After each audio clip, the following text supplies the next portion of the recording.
That's the most annoying thing I've experienced on a car review so far, and I can't turn it off. Like the Rolls Royce speed bump here. Whoa, I thought that was going to be more comfortable. I think because they're lined that way as opposed to flat, it just feels a bit odd. That is a Rolls Royce Silver Spirit Mark II. That is a Bentley Turbo R. They're both from 1992. They both have a 6.75 litre V8 engine. They're both blue. They are both very, very long, and they both have a boot that you could easily have a night's kip in. And strangely, or perhaps not strangely, if you look on the inside of each driver's door card, you'll see they're both marked Rolls Royce. And that's because when these two were made, Mr. Rolls, Mr. Royce and Mr. Bentley were all friends in business. So same most things. The only thing that I think distinguishes them is the Bentley has much nicer looking headlights and the Rolls has a much uglier looking front grille. But other than the gravestone grille on the Rolls, I think they're both very good looking cars. They're both 3 years older than I am, and as I'm recovering from a knee operation, I'm the only one currently with broken parts. So these are nearly 30 years old, they're absolutely gigantic, and from looking at them, they've stood the test of time. But how do they drive by modern standards? Let's try the Rolls first, and then we'll go to the Bentley. Today's going to be another good day.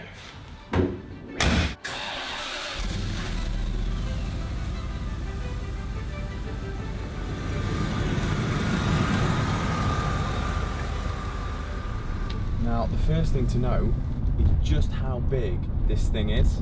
Christ, if you were to crash, you'd be at least 2 meters from the car you've just mauled. But this isn't meant to crash, this is meant to waft, this is meant to glide down the road. This is absolutely lovely. Even in the rain, even on a grey summer's day, what a place to be this is. The other thing is the steering feels so light. I know these thinner wheels give a perception of like a boat wheel. It does feel massive. I'm a supremely good driver, so perhaps that's the answer, but it doesn't feel like it wants to go anywhere you don't want to place it. It feels quite easy. I think you are quite high up in the car, like you're looking down on everything, so you can see each corner, but it doesn't feel like the huge limo that it is, which is a nice thing really, because it would be difficult to drive if it did feel as big as it is. They really are like the most powerful armchair ever made. It's so quiet, don't get me wrong, the noise insulation is not as good as the modern Wraith, but for saying this is 30 years old, you see people who you would think have money and they're still rolling around in these and the Bentleys, the classics, and you think, why don't they just buy a new one? But why would you want to? This is a very comfortable car, this is a very capable car, it's spec'd as if it's a modern car. Why would you change it? Just rest my arm here, I can rest my arm. Even these bits are padded. Jesus, this is just refinement. Now this is a little bit of a task. Because the bonnet is so long, you have to stick your nose, well, I could have caused a crash by sticking my nose out then, but that's what you need to do in a car this long. Now the Silver Spirit Mark II that I'm in came with some design changes compared to the Mark I, and one of the most important was the suspension.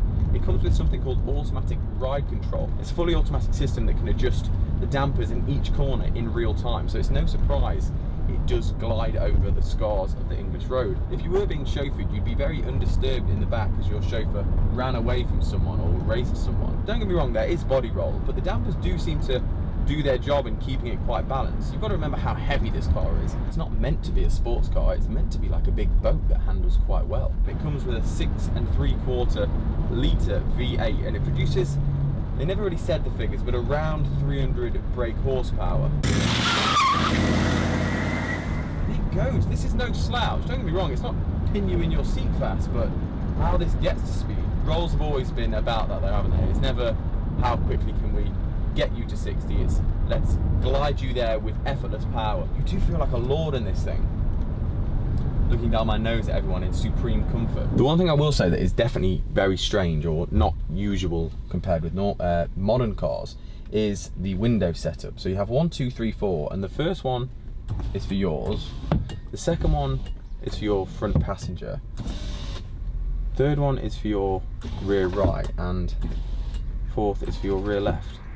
Now that is a bit strange. I think because they're lined that way as opposed to flat, it just feels a bit odd. But you get used to it quick enough. Now, a chap from Classic Car Weekly actually drove this car, and he obviously has a lot of experience with classics, and he said this was one of the nicest, or if not the nicest Silver Spirit he had ever driven. So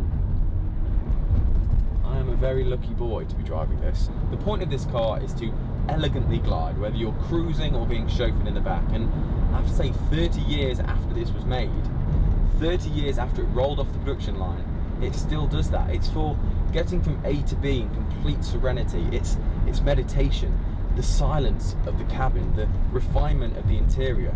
Unlike the broken 28-year-old that's driving it, this will never get old. It's timeless. And now I'm about to jump into a Bentley from the same year.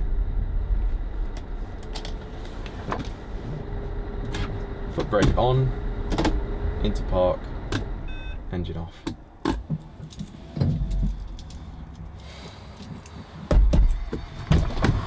Screening. That was very enjoyable.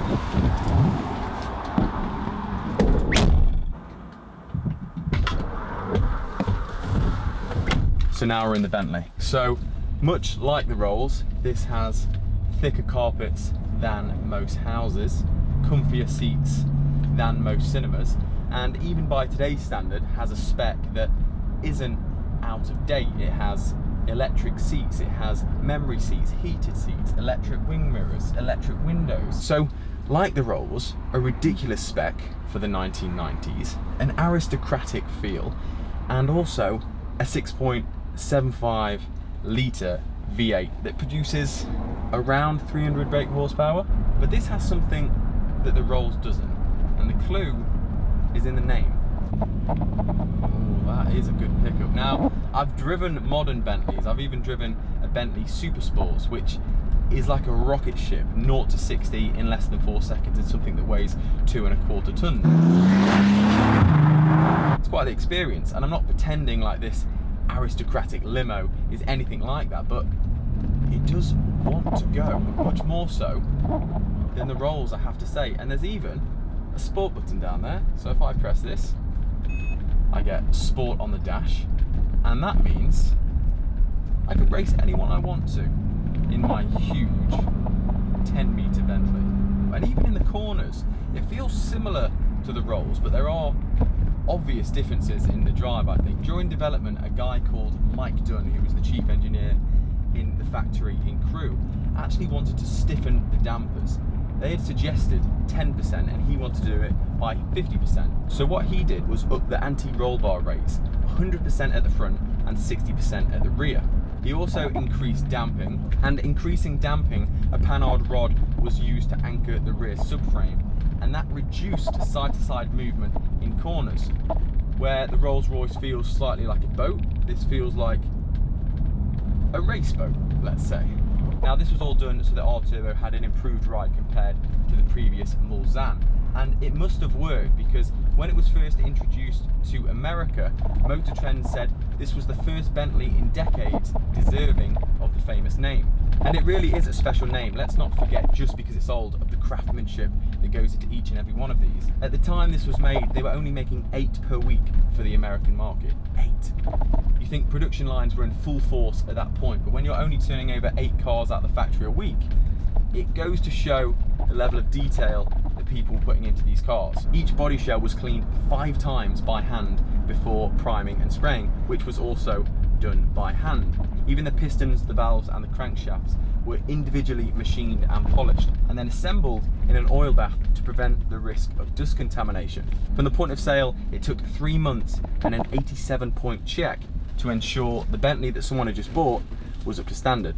Like the Rolls Royce, there's a reason Bentleys are so expensive. This was well over £100,000 in the 90s, and it's beautiful. Power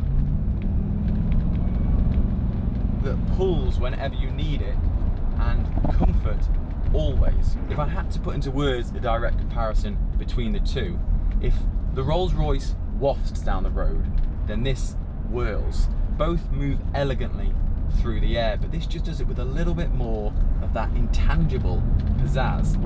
Also, a gigantic turbo. And I suppose that leads me on to my preference. And while I can't compare to previous models like the Mulsanne because I haven't driven them, out of the two I've driven today, and this is probably no surprise as a younger man, I prefer the Bentley. The margins are microscopic, as are the differences between the two cars, but with Rolls Royce levels of comfort, but a slightly more turbocharged drive, it would have to be the Bentley that I put in my garage. You've got to remember how heavy it is. That's annoying. It still does that. Shut up, front of being chauffeured. The speed limit is 64 This will never get old. The speed limit is 80 kilometers per hour. Silence of the cabin. The speed limit is 64 kilometers per hour. The speed limit is 80 kilometers per hour. That's the most annoying thing I've experienced on a car review so far, and I can't turn it off. I mean, actually brought in. 64 kilometers. Shut up. What is this? The Pioneer system that's doing that? Let me just go. Why would you possibly say that halfway through a review? Of course. 80 kilometers per hour.